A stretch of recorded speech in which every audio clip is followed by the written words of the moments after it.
So for the past 8 years, I've been selling software to some of the largest brands in the world.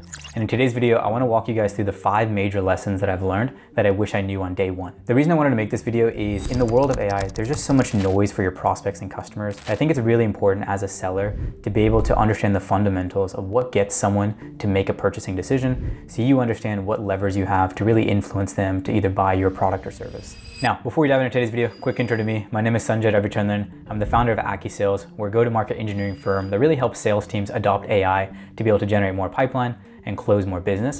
So if you like the intersection of AI and how you can use all these different AI tools to be able to, generate more pipeline, close more customers, follow me here on YouTube for more content. Now, the first major sales lesson is no date, no deal. Now, what do I mean by no date, no deal? So if the prospect that you're trying to sell into does not have a compelling event in their business that's forcing them to solve a specific challenge within a specific time frame, then there's a high likelihood that you don't have a deal. Because a lot of organizations, if they don't have something that's pushing them to solve a problem or to buy a product, they won't actually make that purchasing decision within the time frame that you want them to. So this is where you get deals that are tire kickers, deals that never commit to actually, evaluating your product or buying your product. So it's really important as a seller to find a compelling event in a prospect's business that you can attach to, because if you don't, then there's a high likelihood that you don't have a deal at all. Now, what are some examples of compelling events? These can be things like contracts expiring, upcoming board meetings, new product launches, any sort of compliance or regulatory deadlines that they have to meet. These are compelling events that you can attach to and say that, your product can help them accelerate, meeting these requirements or have a successful product launch. But you want to make sure that you're asking good discovery questions to find out a specific date and a specific business,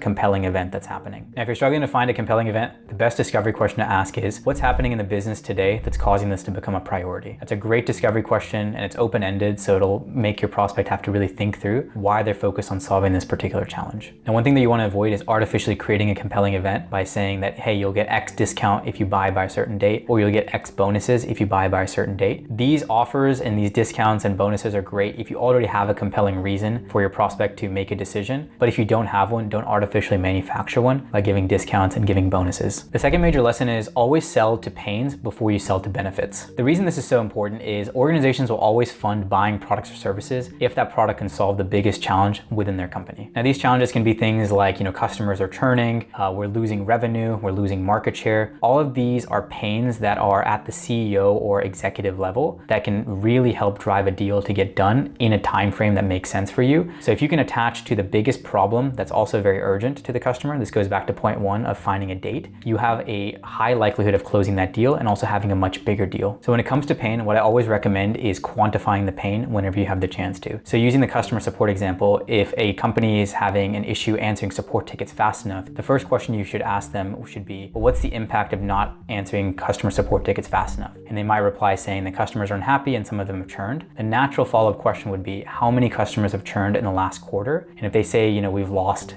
10 customers, the next follow-up question could be, well, what's the average deal size per customer? And the reason you ask this kind of line of questioning is this is how you start building the skeleton of a business case. Because if you can quantify pain and show that, okay, every customer is worth $10,000 a year and we lost 5 customers last quarter, well, now you've lost $50,000 in revenue if you don't solve for this problem. And our platform costs $5,000 a year. And so you can start building out a business case and a justification if you can solve for the biggest pain at a company and then also quantify that pain. The third major lesson is there's only 4 reasons why a company buys a product or service. Now, we call these 4 reasons value drivers, and the 4 value drivers are: 1, they're buying something to make more money, so increase their top line revenue. 2, they buy something in order to reduce the cost of their overall business, so improving their profits, increasing their net margin when it comes to delivering their product or service. The third is they want to reduce the overall risk of their business. You see this a lot in highly regulated industries like banking, where they need to be compliant to government regulations, so they might buy a product or service to ensure they're compliant. And the fourth reason is their industry has fundamentally changed to where in order for them to compete with their incumbents or other competitors in their space, they need to actually change their business, and your product or service will help them make that change. We see this a ton with AI, where industries that aren't traditionally tech first or AI native are starting to adopt AI as part of their internal and external operations because they need to be able to compete with startups and much smaller players and competitors in their space. Now, the reason this is important is you want to align your pitch of your product or service to the value driver that's most important to your customer. So if they're interested in reducing, cost, you want to talk about how your product will streamline their operations, reduce the overall headcount that they might need so they can reduce the overall cost cost or TCO to deliver their product to their customers. And then similarly, if they're focused on,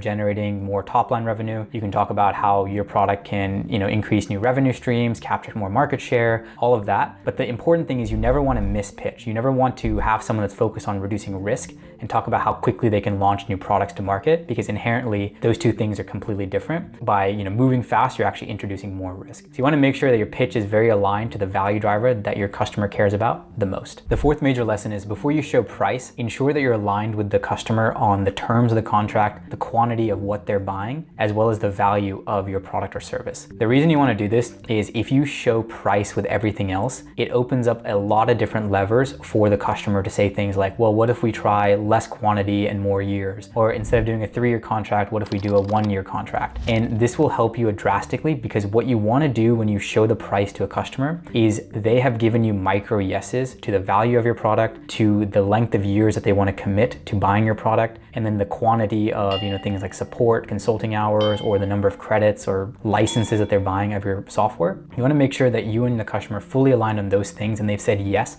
to everything, so that when they see the price, they're only focused on negotiating the price. If you show all of this at the same time, or if you show price before you agree on all of this, then it opens up a lot of different levers that the customer can pull in order to get the best deal. So it's really important that when you show price, the only thing that's left to agree on is the price. The fifth major lesson is find and build strong champions within your customer accounts and arm them with the information they need in order to sell on your behalf. The reason this is important is as you start selling to larger companies, there's a very high likelihood you won't even be in the meeting in order to make the pitch on why they should buy your product or service. So it's really important that you build, internal champions within your customer accounts that can sell on your behalf and convey the message and vision on why they should buy your product or service. Now, I can make a completely separate video on champions, but the TLDR on champions is they have influence over the economic buyer. The economic buyer is the ultimate decision maker and they own the budget for your product or service. So they have influence over the economic buyer and they want to actually buy and use your product or service. Now, there's 2 ways I've armed champions in the past to sell on my behalf. The first way is to get them introduced and refer them to my existing customers. So I'll get and maybe do a joint dinner with a new champion and get him introduced to champions at my existing customers so they can mingle amongst themselves and kind of share ideas. That is a really good way to build a strong champion, is if you get them introduced to your existing customers. The second way is to actually work with your champion to build a business case together so that you can control the narrative on how they pitch. And you can even ask the champion to run and do a dry run of the pitch to them. So both ways have had a lot of success for me, both introducing them to existing customers and sitting down and spending time with my champion and crafting the business case together. So it doesn't seem like just marketing slop. It's actually something that, the champion has invested time into and you can control the narrative on how they're making and selling on your behalf. All right, so that's the video for today. If you found the video valuable, subscribe to the YouTube channel. I post weekly on AI and sales. When it comes to AI, specifically how you can use all these different AI tools to close more business. And then I also post videos on sales fundamentals, things like negotiating deals, generating new pipeline using outbound, and then also driving deals and qualifying them much faster. If you have any video ideas or questions, please put them in the comments below. But outside that, I'll see you guys next week in the next video. Take care.